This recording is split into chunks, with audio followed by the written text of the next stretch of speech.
Welcome to the Into the Wilderness podcast. I'm your host, Byron Pace, and this is a Modern Huntsman production. Now, this week we're going to be doing something a little different because a few months ago, Afar magazine reached out to me because they had listened to the 3-part series that we produced in Mozambique. And if you haven't heard that, go back and check it out. It was a limited series called From the Field, where we chronicled a lion and cheetah and wildlife recovery in Mozambique at Zambezi Delta Safaris. It was a really integrated podcast series where we integrated field audio with interviews and conversations that we had. It was a lot of work putting it together, but I just enjoyed every minute of it. So go back and check that out. But that was what they listened to. Their editorial team had heard that somehow. And they reached out to me because they were starting a podcast called Unpacked, which you can listen at afar.com/unpacked. And one of the episodes they wanted to do was on ethical wildlife tourism because Afar is predominantly it's a travel publication, giving people advice on places and how to travel around the world. So every episode is going to have a different host, and they asked if I would host episode 2, pulling in the various people that I know from around the world who could talk intelligently on the topic of ethical wildlife tourism and stitch this whole thing together so that the listeners could get an understanding of the things that they need to consider and think about when you're traveling but want to engage in nature-based tourism. So that's what I did, and it released probably about a week ago from when this podcast is going out, and we did an exchange on it. So they released it on their platform, and now I'm going to let all of my listeners listen to it here. So we're going to jump straight into it after I give a shout-out to this week's Patreon supporters, who include Richard McNeil, Ronnie Speakman of RD Contracting, James Marchington, the guys at South Esher Stalking, Thomas Cameron, Mark Zabrowski, and Colin Knight.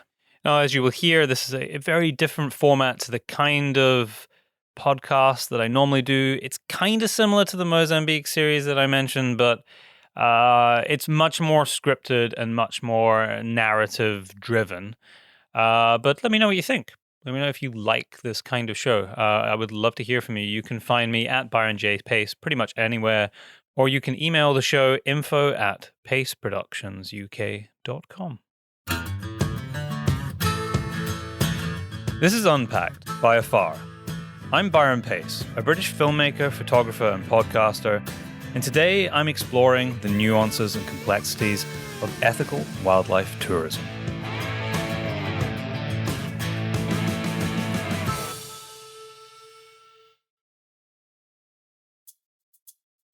It would be fair to say that what I do for work, and for fun, is almost always in the great outdoors. And it's rare that it's not focused on wildlife in some shape or form.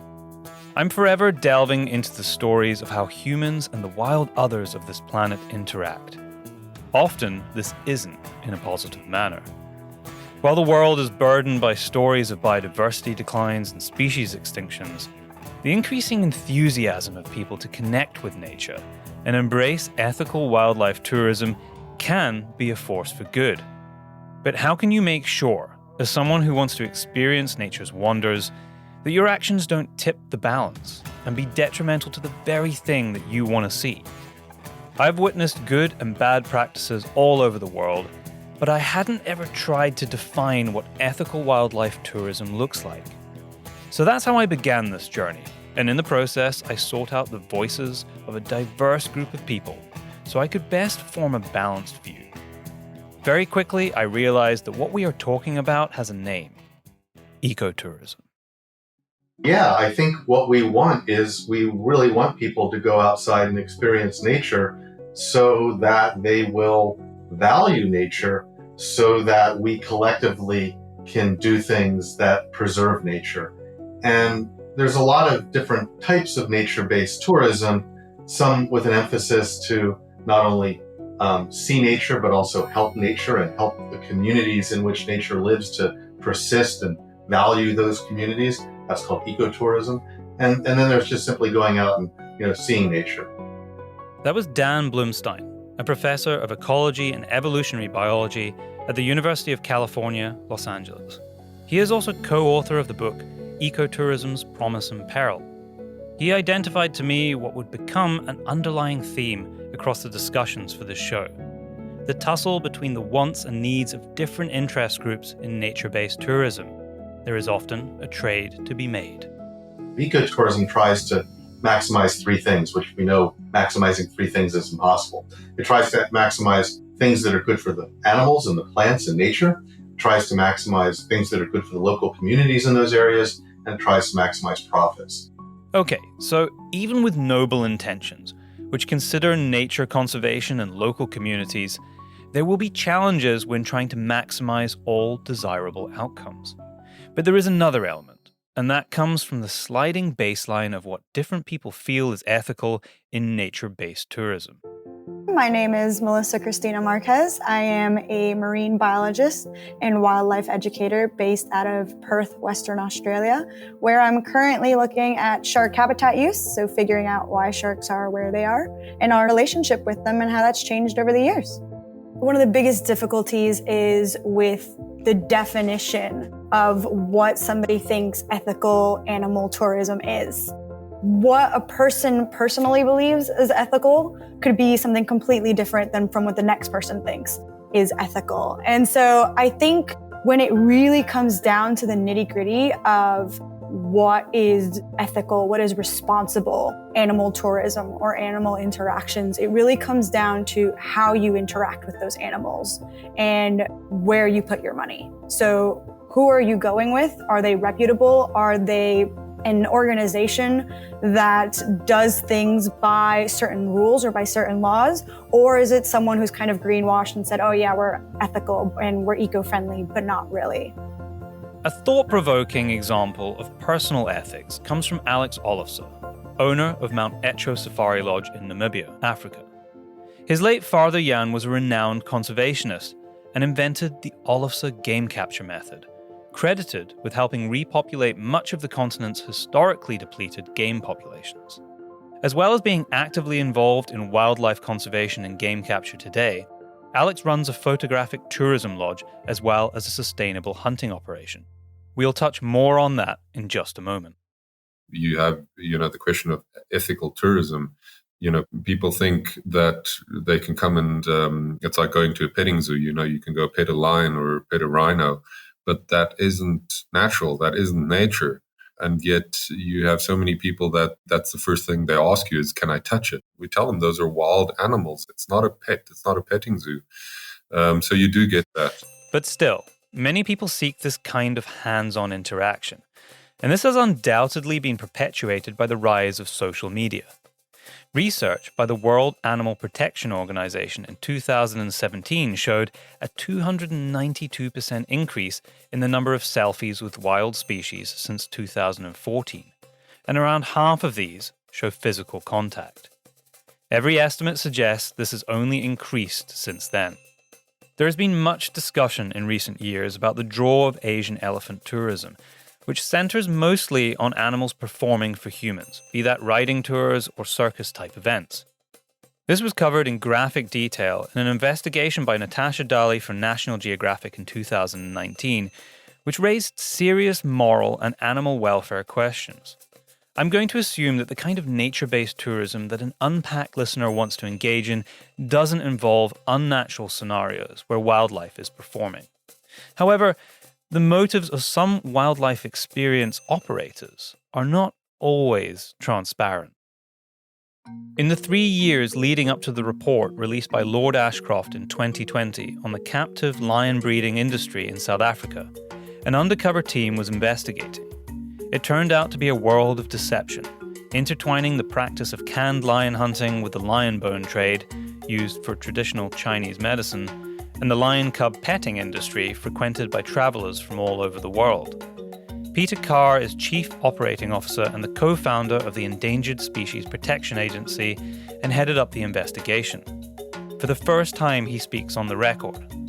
Often what they found was distressing scenes of horrendous animal welfare, but the sinister aspect of the industry was the smoke and mirrors. So sheer mercenary-minded individuals, organised crime networks, pretty dangerous characters.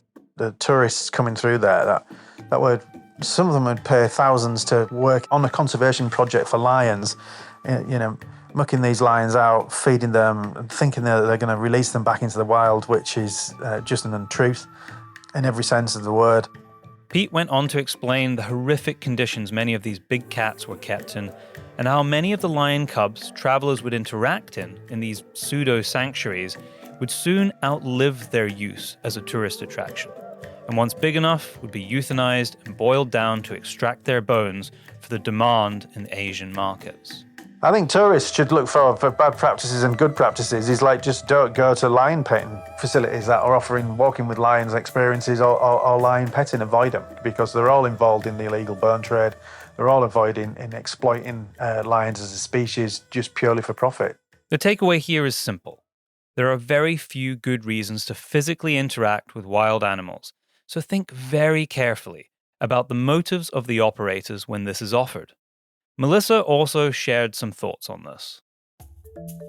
I would love to just cuddle with like a baby lion or an adult lion or a snow leopard. Like, they just look very, if you ignore the fact of the sharp pointy teeth, they look very cuddly.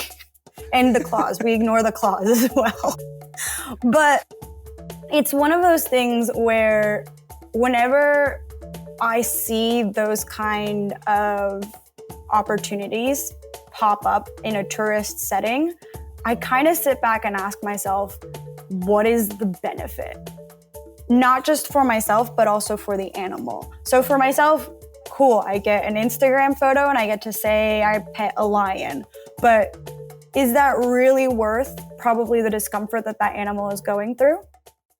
While the example from Pete may serve as extreme, it does provide a warning. Always question the experience you're engaging in.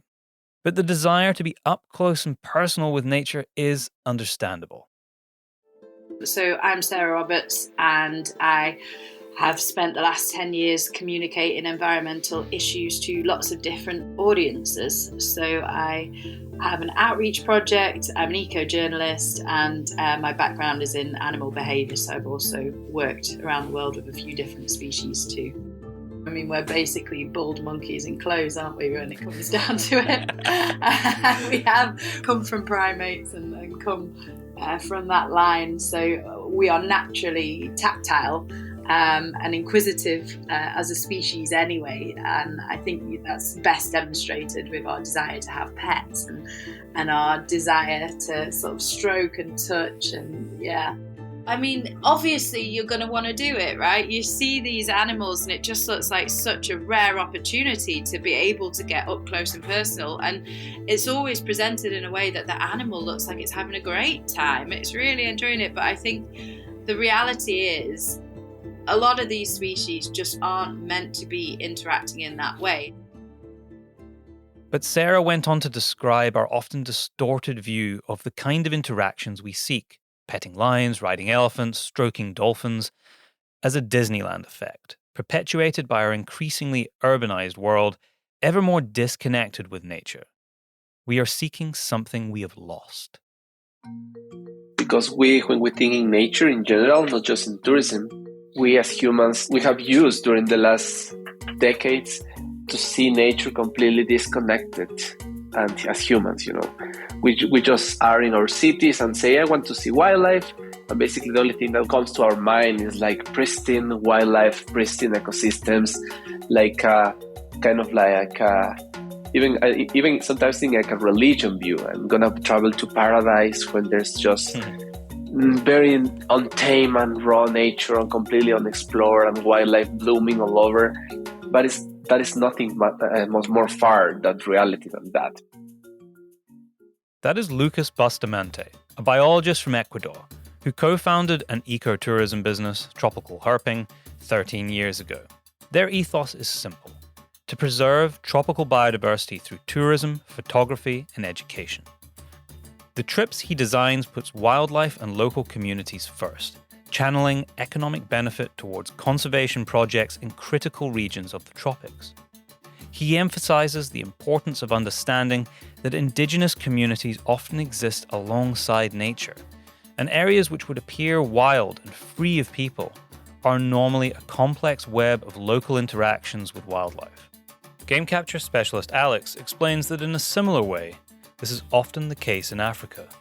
I think many people, coming over have kind of a misconception of what things are like in Africa now. A lot of people still have this idealistic view of what Africa used to be a few hundred years ago.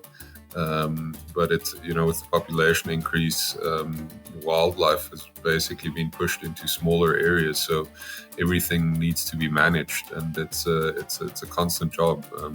And then with fluctuations in weather and droughts, sometimes you have to feed your animals because you're going through a drought. You have to manage populations. And that management often involves the relocation of game between reserves.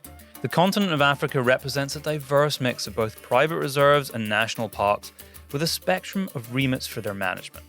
Alex explained that in many cases, private reserves are actually better managed with more abundant game and conservation successes, because unlike national parks, they have to create a business operation which first and foremost protects their greatest asset, the ecosystem and the wildlife. I've seen this myself in a number of countries, from Kenya to Namibia, where the controlled access of travelers and careful economic planning has resulted in incredible successes, bringing wildlife back which had once long disappeared. Grumeti Game Reserve in Tanzania in the Serengeti is one such example of this. In some private reserves and community-run conservancies, such as those in Namibia, they combine consumptive tourism with non-consumptive tourism. That is, photographic-based tourism with limited sustainable hunting tourism.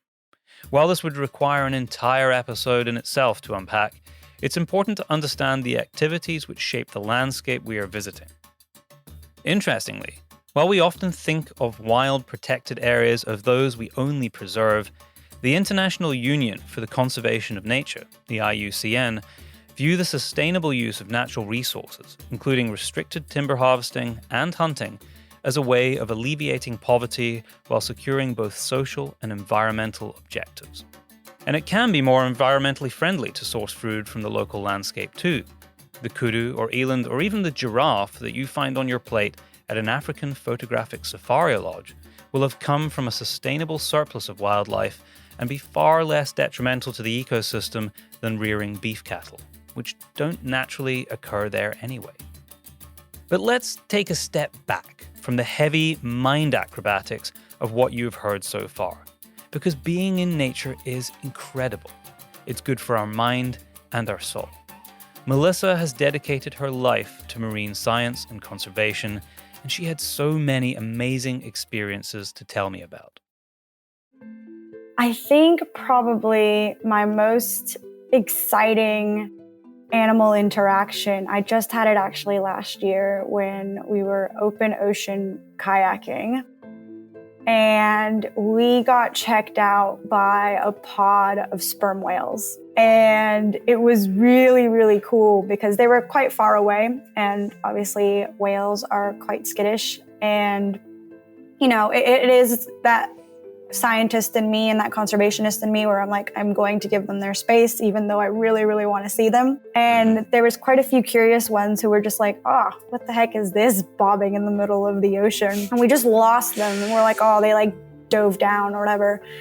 And thank God I looked below the kayak because suddenly I let out some expletives because I just saw this giant gray thing coming up from underneath. And it didn't hit the kayak or anything like that. It was just so close. And I was like, my heart left my body. I'm pretty sure I'm possibly blacked out for a second and my soul lifted out of my body so I could look down and see this because it was really cool. But it's really humbling when you have a giant animal and you're very, very tiny and it comes Absolutely. to check you out. And so I think that's probably the most exciting animal experience I've had lately. And we were doing everything right. We were giving it space. We didn't have anything to attract it. We weren't chasing after them or anything like that. They just came because they were curious and they gave us a memory that I'm going to be holding on to for the rest of my life.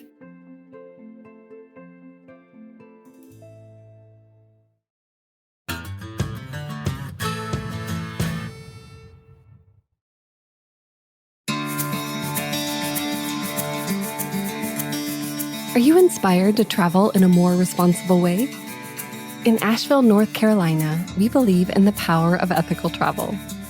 We care about the protection of our distinctive natural and cultural treasures in these Blue Ridge Mountains. And we appreciate visitors who share our values of stewardship and sustainability. We know travel is transformational, and we invite you to be inspired by the creative spirit and local flavors of our mountain home. Be our guest. Together, we can share adventures and preserve the natural beauty of Asheville so future generations can enjoy these mountains for years to come. Learn more at exploreasheville.com.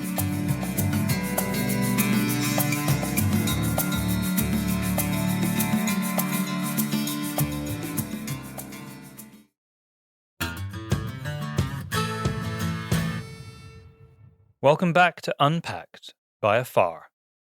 Many of us can point to moving experiences in nature, and this emotional connection can help foster a deeper care for the natural world, and that can only be a positive thing.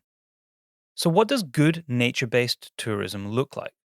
The first step is local, says Ecuadorian biologist Lucas. The first step to start doing ecotourism is to try to find a local company in whatever the place that you want to visit. And you do your research trying to see that it's a company that is local, that works with local people.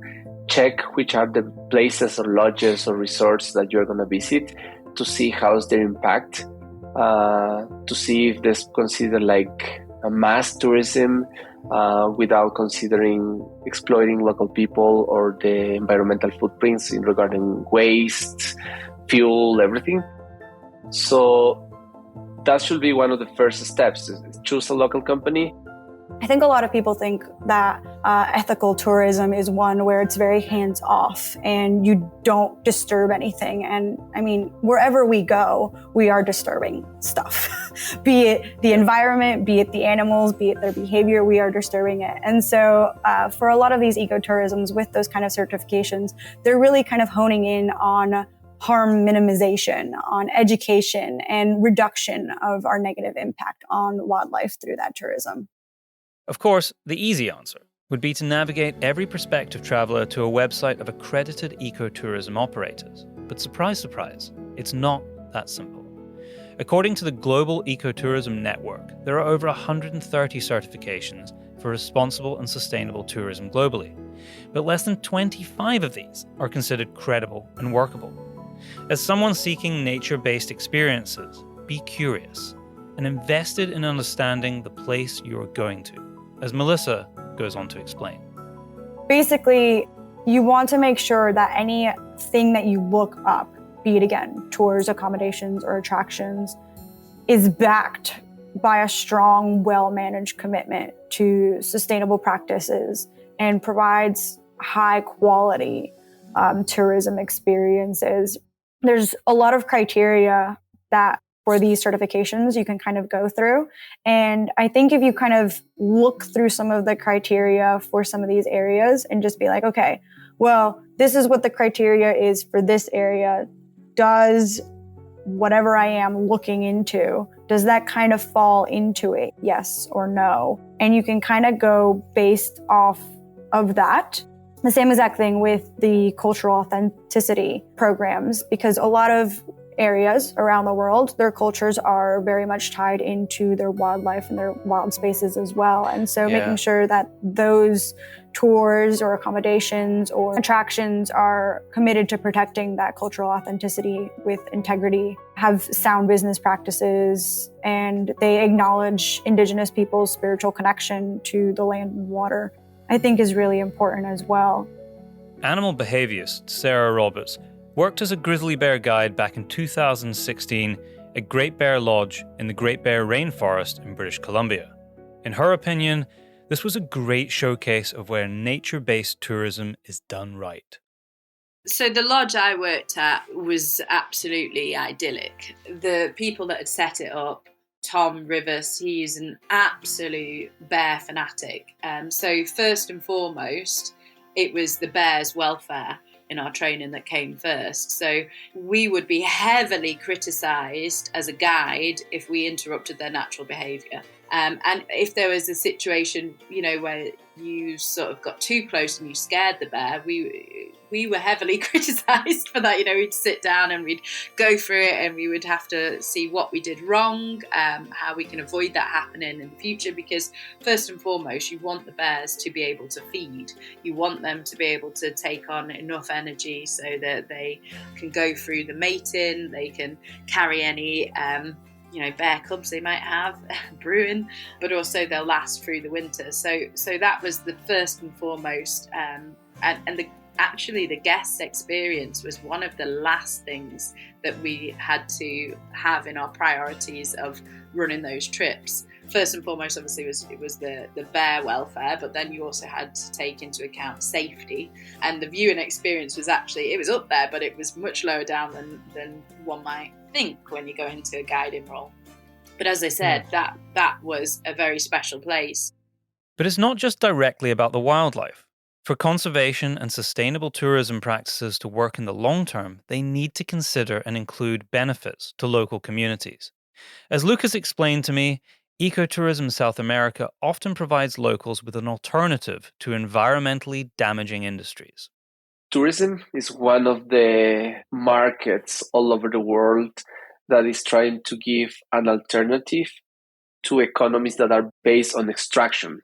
Let's say that in the way that we just for creating money or funds, we don't consider where's the impact of your economy production. So basically the tourism comes as an alternative, if it's handled properly, all over the world, that people spend the money in local places that they visit, supporting local people. And this can be as a way of an economic alternative for local people, or instead of extractive activities. And ecotourism gives wildlife and ecosystems they exist in a tangible value to local people. In that way, it encourages the care and protection of the environment. Lucas told me that when the economic benefit of tourism is kept locally, it can not only benefit nature and the local communities, but it also enhances the traveler's experience. When we were doing the scouting, we just saw that all the money that the tourists leave to this community with their visit is stay in the same community. It's just like 40 families living in this place. They own a territory of like 21,000 hectares because they are indigenous people. And despite that being inside of a national park, the money that they get, they use to fund scholarships in between Ecuador or outside Ecuador for preparing the youth in whatever they want. If they want to study languages, if they want to study guiding for tourism, or environmental architecture for building more cabins in the lodge, So you see, and when we see and talk with the clients that visit to this place, it's like they are just absolutely fulfilled of having chosen that place. Because in addition to have a nice holiday and see a lot of animals, it's very nice and every time more difficult to choose places that you really feel that you are supporting a local initiative, and it's a genuine experience. Much of our discussion around good practice and ethics has steered you away from physical interactions, but there are opportunities to fulfill this desire while actually benefiting wildlife and greater conservation. Professor Dan again. Well, there's certainly a lot of opportunities where people can help out, Earthwatch type projects where people can help out with research. And in some cases, this involves working, as a researcher for a couple of weeks and working closely with researchers and really sort of seeing how the research gets done and contributing to the research. So those sorts of things, when well managed, our form of ecotourism, really helping the animals out in some, meaningful way. There are other restoration projects where people go out and help restore habitat and are working in restoration. And that's a nice form of ecotourism as well. And I have done this myself over the years, participating in projects from orphaned rhino rehabilitation to the relocation of cheetah and the active monitoring of lions to avoid human-wildlife conflict. These kinds of opportunities may be less readily available and often very limited, but fulfills that natural desire Sarah Roberts talks about. to interact intimately with incredible creatures. But the focus has to be on the conservation of the species in the landscape. So what about red flags? What should we be actively avoiding when researching the next nature-based holiday? Well, one of the most common, ethically questionable practices is food provisioning. Dan has written extensively about this. Feeders are something that I'm pretty down on because it creates all sorts of challenges. Bringing birds into feeders or provisioning other animals so that you can see them is an easy way to see animals, and it's a great way to see animals up close. But what you're doing is you're bringing animals into a concentrated resource, you're increasing aggression between animals, potentially stress as well. You're creating opportunities for interactions between species that might not normally interact. You're leading to the potential of predation, and you're certainly increasing the probability that diseases will be transmitted. And indeed, bird feeders are one of the downsides of feeding birds at bird feeders is that there's increased disease transmission between species if something's going around. So that's a real problem. So guides or places that you might go to that have feeders are something that may be fraught, or people that go out and provision animals. Going on a diving trip and diving with peas to feed fish sounds like fun, but not a great idea. So one issue that you have is the association with humans and food. And that is a very, very big problem across lots and lots of species around the world. You can go as far as looking at monkeys, for example, on Gibraltar, or places where they feed monkeys regularly, and then those monkeys then become a pest because they start stealing from people. And we can pretend as much as we want that the animals aren't going to associate us with food, or the sharks aren't going to associate us with food, but generally speaking, it does increase the risk. And the problem for humans can be much more serious than just a monkey stealing food. Sarah was quick to emphasize the potential direct risk to humans associated with heavy food provisioning in the shark diving industry. So accidents definitely happen. A lot of the time they're hushed, but they definitely happen. I'm aware of quite a few in the shark world. But then you can also go right the way around to where it's constant provisioning. So you have some dive sites in the world where it is 24/7 back to back with divers in the water. And there are multiple operations in the same place. And there is big tuna heads or big fish heads sort of hidden around the area that get the sharks really excited. And it means that the behavior of these sharks completely changes. Not only do they then associate people with food, which builds up over time, so they, within these areas, have started to approach people that maybe aren't even on these dives. And that association with people, whether we are talking about bears or sharks or anything in between, increases the risk of human-wildlife conflict occurring. In the worst cases, people can be hurt or killed, and this usually results in lethal action towards the animal in question. We saw this earlier in the year with a shark attack in Australia. This was quickly followed by calls to cull great white sharks locally. Attacks by any species can damage their reputation unjustifiably and turn people against them. The irony, of course, is that some of this behavior may have been caused by us, by food provisioning. Ultimately, there are no guarantees when it comes to wildlife interactions. And if there are, ask questions. One of the things I've learned as a scientist, as a wildlife scientist, is that no one can guarantee wildlife interactions unless they're doing something a little bit shifty on the side. I think a lot of people forget that for wildlife scientists, a lot of our job is just waiting for things to show up. But there are other impacts from wildlife tourism as well. And one of the great challenges is that successful operations, reserves or parks, that offer magical nature-based experiences become popular. Game reserve owner Alex Olofsson explains that when a place becomes more and more popular, that in itself can be a problem. An interesting example is, if you look at the migration in the Serengeti, everybody wants to see that, and that's also become something that's become overrun with people. If you see videos of of people, and cars racing to the riverbanks to see the crossings. And, the cars almost run into the wildebeest because there's so many people just racing down there. And they'd actually block off some of the crossing points, making it harder for the animals to cross. And, you need to ask yourself, till what point do we need to go into nature and push and actually force animals to do something else just because we want to take a picture of it? And in the world of birding, there is something else to consider. For example, many people like to go out and bird. Well, it's great if you're going out and birding, but when you get into a dense tropical forest, often you need some help. Sometimes people play back vocalizations of animals to sort of call them in so they get closer so that they can see them or they can hear them call back. And while this might be a good way to census wildlife, a good way to census and count, really what you're doing is a home invasion. You're going into someone else's territory and threatening them. So if a lot of people are doing this, that's not really a good thing for the animals. And that's just one example of many. Dan went on to emphasize a point Melissa had made. You can't observe nature without changing it in some way. By merely moving through a landscape, we cause animals to change their patterns. At home in Scotland, I see this all the time with hill walkers, sometimes unknowingly pushing red deer herds out of an area. Particularly in winter, when food reserves and energy preservation are at a premium, this could increase mortality, particularly among younger animals. And there are less obvious impacts as well.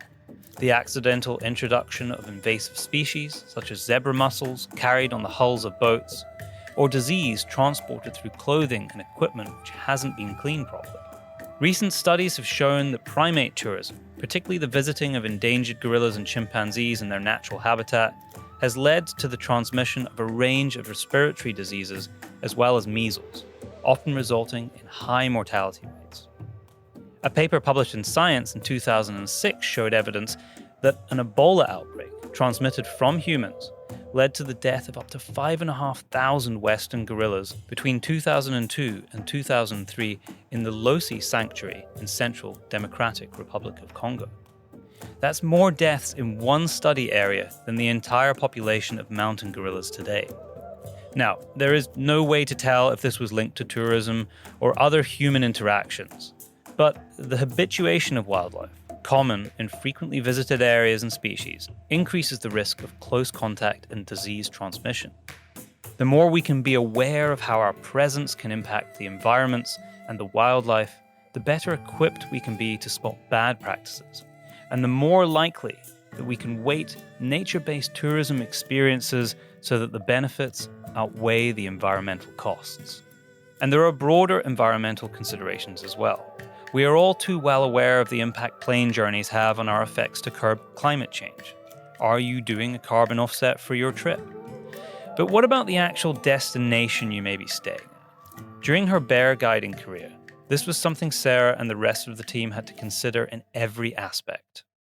Yeah, so for example, that lodge, no wonder people were upset if they didn't see the bears, because quite often they'd save for a long period of time to be able to go out there and do that for the 3 or 4 days. But all of the food that they were fed, mostly was sourced either caught, literally. I used to have to go and manage the crab pots, so it was caught very, very locally. The electricity, we had hydropower and wind power and solar power, and all of our recycling was sort of taken off with the tourists to be fully recycled. We know now, we know in our life what we're supposed to be doing to offset our impact. So is that possible out there?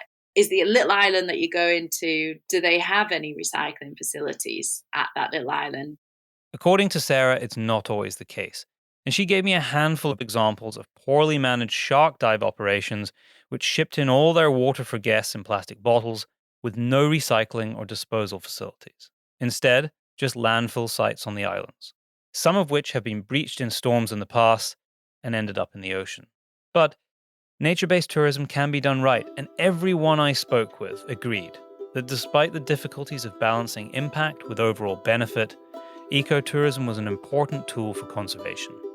I am usually an optimist, and I do hope and believe that people come together so we can have those best of both worlds, where we're in a community that isn't suffocating under the influx of millions of people coming in for a short amount of time and then leaving and deserting this area, and having that local community struggle with kind of the repercussions of them being there for that tiny little bit of time. I'm of the belief that we're very smart when we want to be as a species, and we can come up with some innovative ideas. Melissa is right. Effective ecotourism is about continually evaluating and evolving to ensure we are accounting for the impacts and benefits to nature. One of the ways we can do that is to think a little less about far-flung destinations and look at a little closer to home for our nature fix. Dan Blumstein was very much of this opinion. If you just open your eyes and begin to appreciate nature around you, it's thrilling to go to Africa and see big animals. It's thrilling to go to a coral reef and snorkel or dive and interact with animals underwater. But, it's also thrilling to watch a bird nesting on your house, or squirrels in your garden, or, whatever's around you. So I think that creating opportunities, celebrating, maybe with game cameras, local tourism, local appreciation of nature is as important. As travelers, we have the power to define the kind of nature-based experiences which exist. If the demand for ecotourism increases, where more emphasis is placed on the benefits to nature and local communities, more operators will shift towards this kind of offering. Whether we like it or not, economics is often the driver of change. If there is a demand for petting lions and riding elephants, there will be somebody to offer that. We have heard from so many brilliant people in this show, and while I probably have more questions now than I have answers, there were some universal takeaways. 1. Choose a local company. 2. It's all about doing your research. Invest the time. 3. Avoid anything that offers a hands-on animal experience unless you are certain about the objectives. 4. Avoid any company that offers guaranteed animal sightings, and be prepared to be disappointed. Remember that your dollars are helping this species and the ecosystem to exist. 5. It's not just about sustainable animal practices, it's about sustainability as a whole. Does the company clearly state their broader environmental objectives, for example, recycling and waste disposal? 6. Consider why you're looking for this animal encounter. What do you hope to gain? And lastly, animal encounters begin at home, and that's possibly the most sustainable animal experience out there. Thanks so much for joining me on this episode of Unpacked. If you'd like to learn more about me and my work, including my own show, the Into the Wilderness podcast, head over to modernhuntsman.com/podcast to check out the back catalogue and also read stories about our complex relationship with the natural world. Travel safe, and maybe I will see you around the campfire someday. Ready for more unpacking? Visit us online at afar.com and be sure to follow us on Instagram and Twitter. We're at Afar Media. If you enjoyed today's exploration, we hope you'll come back for more great stories. Subscribing makes this easy. You can find us on Apple Podcasts, Spotify, or your favorite podcast platform. And please be sure to rate and review us. It helps other travelers find the show. This has been Unpacked, a production of Afar Media and Boom Integrated. Our podcast is produced by Aislinn Green, Adrian Glover, and Robin Lai. Post-production was by John Marshall Media staff, Jen Grossman, Victoria Grunberg, and Clint Rhodes. Music composition by Alan Carisha. And remember, the world is complicated. Being an ethical traveler doesn't have to be.